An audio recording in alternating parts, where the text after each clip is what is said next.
అందరికీ నమస్కారం అండి. మెయిన్ రోడ్లో కేదార్ ఘాట్ కమాన్ దగ్గర నుంచి ఈ ఘాట్ దగ్గరకు రావడానికి జస్ట్ 5 to 10 minutes టైం పడుతుంది. ఇక్కడ చూడండి, శ్రీ ధూళిపాల నారాయణ శాస్త్రి గారు, కేదారేశ్వర దేవస్థాన అర్చకులు, కేదార్ ఘాట్ క్షేత్ర పురోహితులు. కాశీ క్షేత్రంలో పిండ ప్రదానాల కోసం వచ్చేవారు తెలుగు పండితుల కోసం చూస్తారు కదండి. నారాయణ శర్మ గారు మనకు అందుబాటులో ఉన్నారు. ఇక్కడ కావలసిన వాళ్ళు సంప్రదించవచ్చు. కాశీలో గంగానది ఒడ్డున ఏ ఘాట్ వద్ద అయినా సరే పిండ ప్రదానం చేయించుకోవచ్చు. కొన్ని చోట్ల మాత్రమే తెలుగు పండితులు ఉన్నారు. ఇక్కడ కేదారేశ్వర స్వామి ఉన్నారు కాబట్టి ఇక్కడ చాలా ప్రత్యేకమండి. ఇక్కడ చూడండి, శ్రీ కేదారేశ్వర స్వామి ఆలయం లోపలికి ఇటు నుంచి వెళ్ళాలి. కాశీలో మొత్తం 84 ఘాట్లు ఉంటాయి. తిరగగలిగిన ఓపిక ఉంటే ఘాట్లన్నీ శుభ్రంగా తిరగొచ్చండి, చాలా బాగుంటాయి.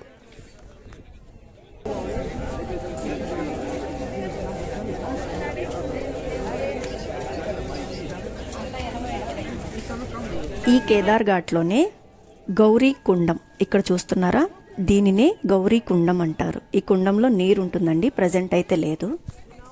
ఈ కేదార్ ఘాట్కి ఒక ప్రత్యేకత ఉంది. ఈ ఘాట్లో ఉన్న కేదారేశ్వర స్వామిని దర్శనం చేసుకుంటే సాక్షాత్తు కేదార్నాథ్లో ఉన్న స్వామి దర్శనం అయినట్లే.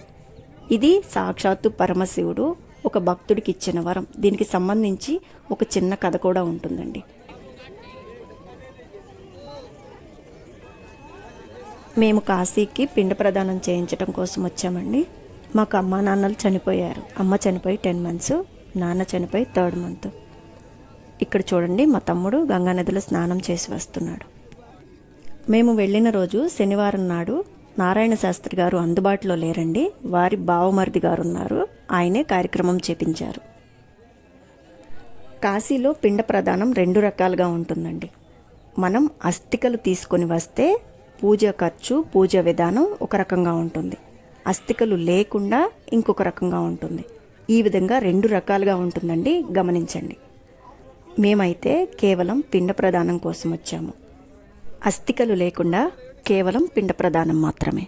పిండ ప్రదానం చేయవలసిన వ్యక్తి గంగానదిలో స్నానం చేసి వచ్చి అర్చకుల దగ్గర కూర్చుంటారు. కూర్చున్న తర్వాత పూజ డబ్బులు కట్టించుకుంటారు. మేము కేవలం పిండ ప్రదానం కాబట్టి 1100 రూపాయలు కట్టాము. పేమెంట్ అయిపోయిన తర్వాత కార్యక్రమానికి సంబంధించిన వస్తువులన్నీ వాళ్లే ఇస్తారు. మనం ఎలాంటి వస్తువులు తీసుకువెళ్ళవలసిన పని లేదు. ఈ పిండ ప్రదాన కార్యక్రమానికి 20 నిమిషాల నుండి అరగంట టైం పడుతుంది. ఇక్కడ చేసే పిండ ప్రదాన కార్యక్రమంలో ఎవరికైతే పిండ ప్రదానం చేస్తున్నామో వారితో పాటు పెద్దలందరూ కూడా వస్తారు. మొత్తం 32 పిండాలు చేయిస్తారు. కార్యక్రమం అంతా పూర్తి చేయించి చేసిన పిండాలని గంగానదిలో కలపమంటారు. చివరగా పిండాలని గంగానదిలో వదలటంతో పిండ ప్రదాన కార్యక్రమం పూర్తయిపోతుంది. తర్వాత పంతులు గారు మిగిలిన మా అందరినీ కూడా మణికర్ణిక ఘాట్కి వెళ్ళి స్నానం ఆచరించనున్నారు. తర్వాత మణికర్ణిక ఘాట్కి వెళ్ళాము. మేము చేయించుకున్న రోజు శనివారం అండి. ఆ రోజు తక్కువ మందే ఉన్నారు. నారాయణ శాస్త్రి గారు బావమరిది గారు చేశారనమాట. తరువాతి రోజు అనగా ఆదివారం నాడు నారాయణ శాస్త్రి గారే ఇక్కడ కార్యక్రమాలు చేయిస్తూ ఉన్నారు. చూడండి,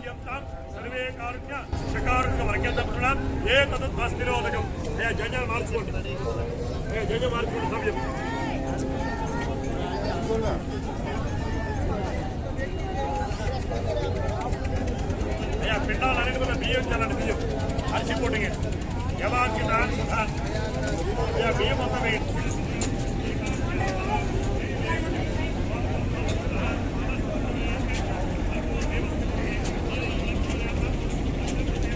వీడియో నచ్చితే లైక్ చేసి సపోర్ట్ చేయండి. Thank you for watching.